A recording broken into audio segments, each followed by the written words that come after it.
वजीर आजम कुछ तो बोलो आप, रुकाओ इस जंग को, रुकाओ। अमेरिका का कोई नुकसान नहीं हो रहा, भारत का हो जाएगा, नुकसान सबका होगा। लोग फंसे हुए हैं, लोग परेशान हैं। याद रखो, अगर आज गाजा है तो कल सबकी बारी है। याद रखो, ये इजराइल रुकने वाला नहीं है। ये ग्रेटर इजराइल को बनाना चाहता है। ग्रेटर इजराइल का मतलब कि आधे से ज्यादा अरब ममालिक को हासिल कर लो, और इन जालिमों की, इन शैतानों की नजर मदीने तक है। इन जालिमों की, वो आज भी खैबर की शिकस्त को नहीं भुला सके।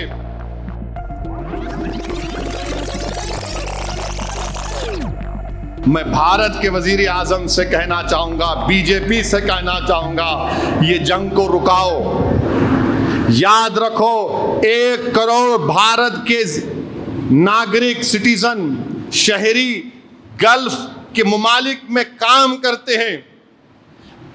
अमेरिका के बाद सबसे ज्यादा फॉरेन एक्सचेंज इन्हीं मुमालिक से इस मुल्क को आता है। अगर ये जंग बढ़ेगी तो नौकरियां जाएंगी। भारत के लोग जो 1 करोड़ वहां पर गरीब काम कर रहे हैं, यूएई से सबसे ज्यादा हमको फॉरेन एक्सचेंज, फिर सऊदी अरेबिया से, फिर कतर से, फिर कुवैत से, बहरीन से। आज वहां पर क्या हो रहा है? जंग हो रही है। वजीर आजम कुछ तो बोलो आप, रुकाओ इस जंग को, रुकाओ। अमेरिका का कोई नुकसान नहीं हो रहा, भारत का हो जाएगा, नुकसान सबका होगा।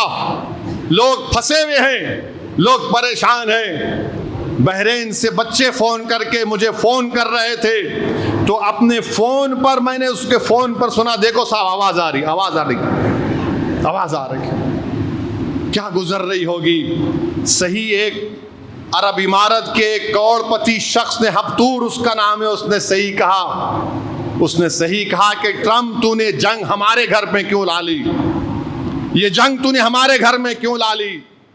और मैं इन तमाम लोगों से कहना चाह रहा हूं, याद रखो, जिस तरह गाजा को खंडेर बना दिया गया, अगर ये लोग मुत्तहिद नहीं होंगे तो कल अंकारा और इस्तांबुल खुदा ना खास्ता खंडेर बनेगा।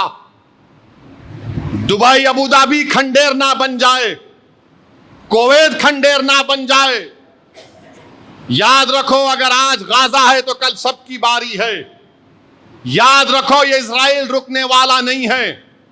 ये ग्रेटर इजराइल को बनाना चाहता है। ग्रेटर इजराइल का मतलब कि आधे से ज्यादा अरब ममालिक को हासिल कर लो, और इन जालिमों की, इन शैतानों की नजर मदीने तक है। इन जालिमों की, वो आज भी खैबर की शिकस्त को नहीं भुला सके। वो आज भी खैबर को नजर उठाकर देखते हैं।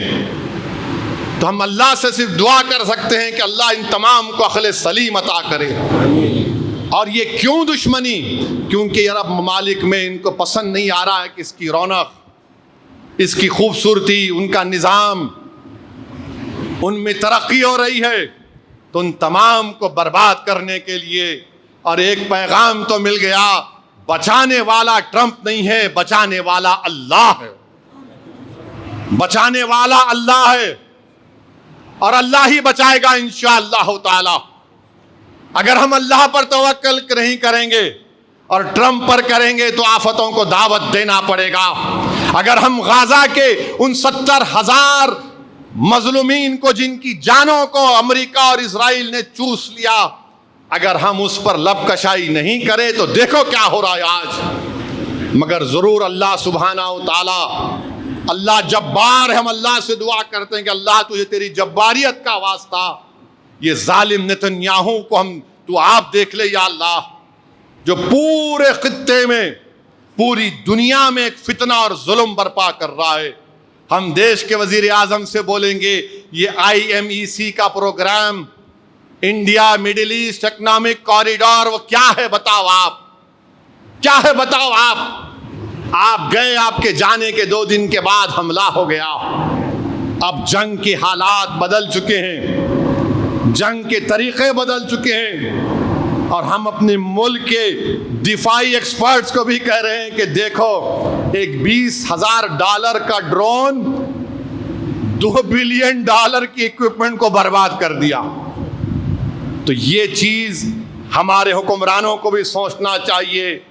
आज अगर अमेरिका की सबमरीन हमारे मुल्क के करीब आकर टॉर्पीडो से उस कश्ती को बर्बाद करती है जो भारत की दावत पर विशाखापट्टनम को आई थी, और आज आप खामोश बैठे हुए हैं, तो कल चीन का सबमरीन आएगा, कल चीन का एयरक्राफ्ट कैरियर आएगा।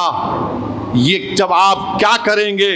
अरे बीजेपी वालों, मुसलमानों से नफरत तुम कब तक करोगे?